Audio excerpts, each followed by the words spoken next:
Sometimes Drytron likes to go quiet, come back, go quiet. Well, you know, for a Rivals Challenge breakdown here, seeing that even something like Infernoids can creep back out here and run down a tournament with Drytron and some of the other top contenders. Okay, I see this. Let's dig into these tournament results, shall we?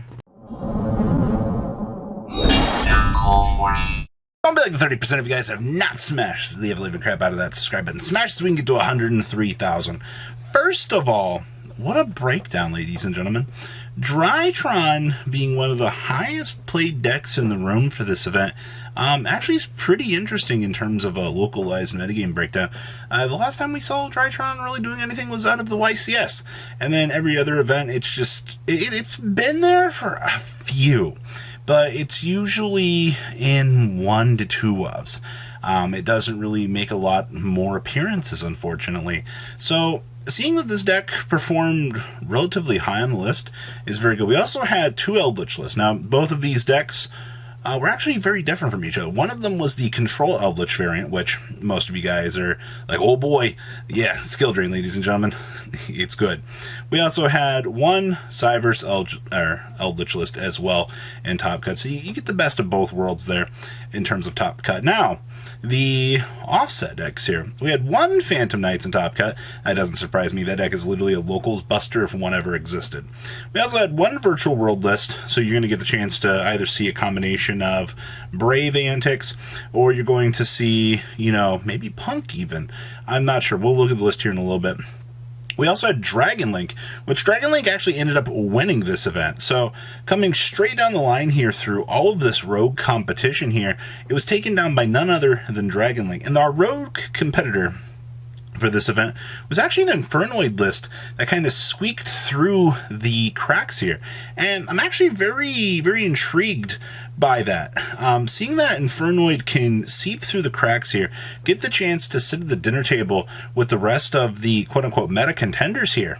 You know what? I'll give it up. I think that that's a really good sign for possible developments in the metagame here. So, let's go dig on into those deck lists, shall we? Our first list here is going to be none other than the infamous Dragon Link that ended up winning the event. Quite honestly, Dragon Link doing what it wants to do in this format doesn't surprise me. I see that we have, of course, the Brave package. Why would you not want to play the Brave package in a deck like this to take full advantage of free Omni Negates, make sure that your boards are able to stick, and pretty much everything else here. I see we have the Fairy Tale Snow to drop off of everybody's favorite Shooting Riser Dragon.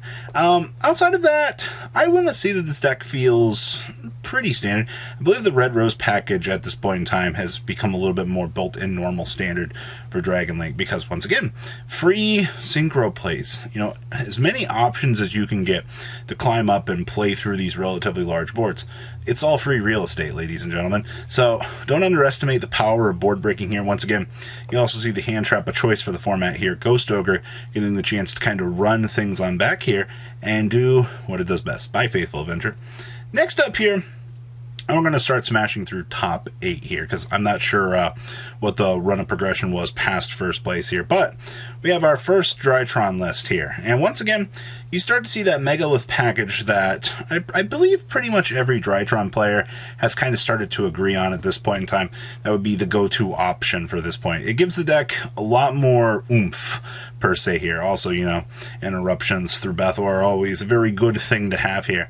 Also, a DPE package built into the deck. 47 big ones in the main deck here. And of course, you have full board breakers built in here.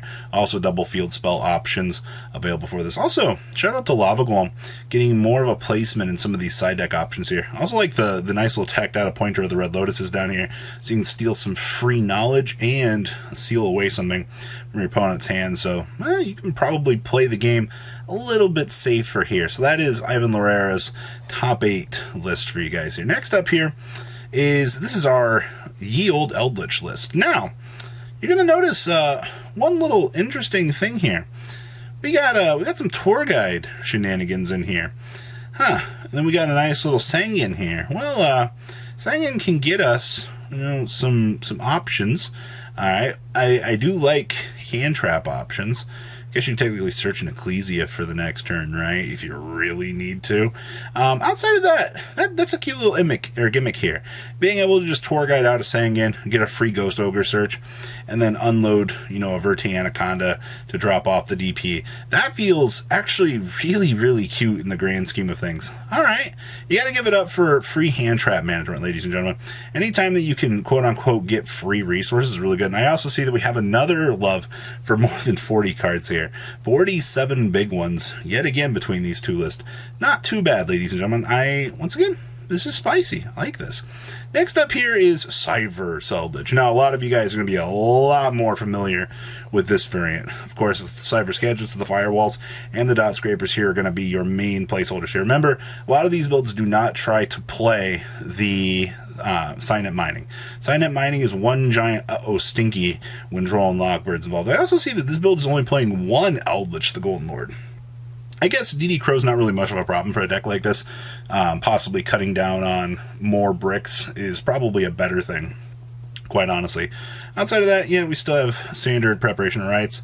This build feels very, very, very good. You can definitely tell that it's a lot more optimized for some of the players' choices here. Token Collector still on the side deck. Yeah, this deck actually is very scary to play against, ladies and gentlemen. Trust me. If you're somebody out here that's played against Cyber's Eldritch, like full extension combo, it is not a fun time for anybody involved whatsoever. Next up here is our Phantom Knight list. Yes.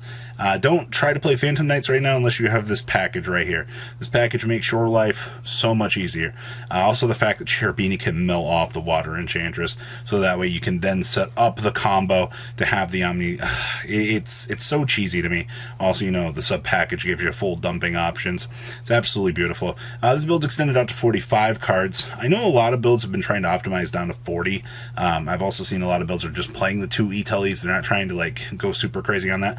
Once again, that's going to come down to player preference in terms of your deck building skill. Outside of that, I also like the fact we have the droplets built in here. I've seen a lot of Phantom Knights in the early stages here that have chosen not to play droplets, but I feel like you're just hindering yourself at that point in time by not exploring the way better options that are really available to you, and you're just kind of taking away from yourself, and that's not something you really want to do at this point in time, ladies and gentlemen. Next up here is Infernoid. Okay, so first thing that catches my attention here is we have Evenly Matched built into this bad boy. Alright, we only have 2. We didn't even side the third. Alright, I also see down here that we have the Token Collector and the Mare built in. So technically, if you activate the Reasoning, you mill off the Decatrons or the Token Collector, or, well, you can't hit the Mare. Because it has to be summoned by a worm monster effect. So that's not going to happen. So I guess free mills off. I guess that'll really mess up the opponent if they call one, you mill down to the Token Collector. But okay, I guess options here. Outside of that, we still do full Tiara shenanigans. You still laugh at your opponent whatsoever. I also see here that this build wants to rely more on Lair of Darkness for some tributing aspects outside of that. Outside of that, you know what? This is pretty cool. I'll give it to Eric here. This definitely piques my interest a little bit. Okay. Next up here is our other Drytron list. Now, first things I see here, we are on a 2-droplet, 2 Dark Roller split. That's interesting. I know a lot of people don't really like Dark Roller right now, but I guess it just feels like a possibility of a bad option. Also, double Plasma. So we're not opting to play Celestial for a draw. I guess in case, we double draw this, it's more usable?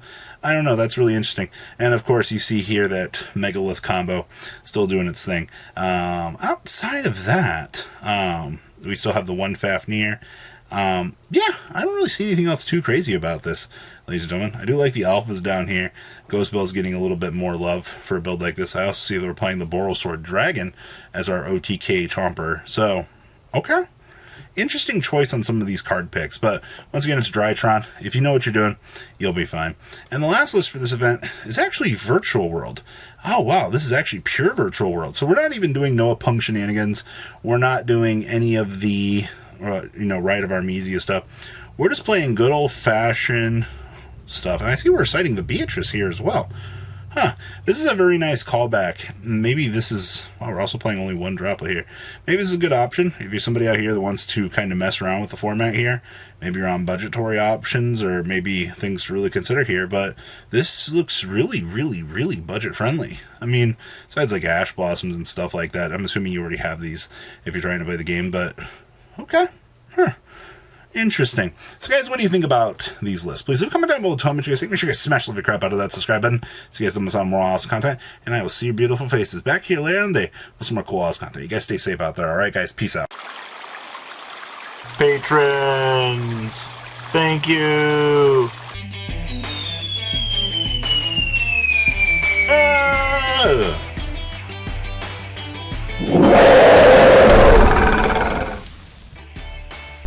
Thank you so much for watching. Check out these other videos.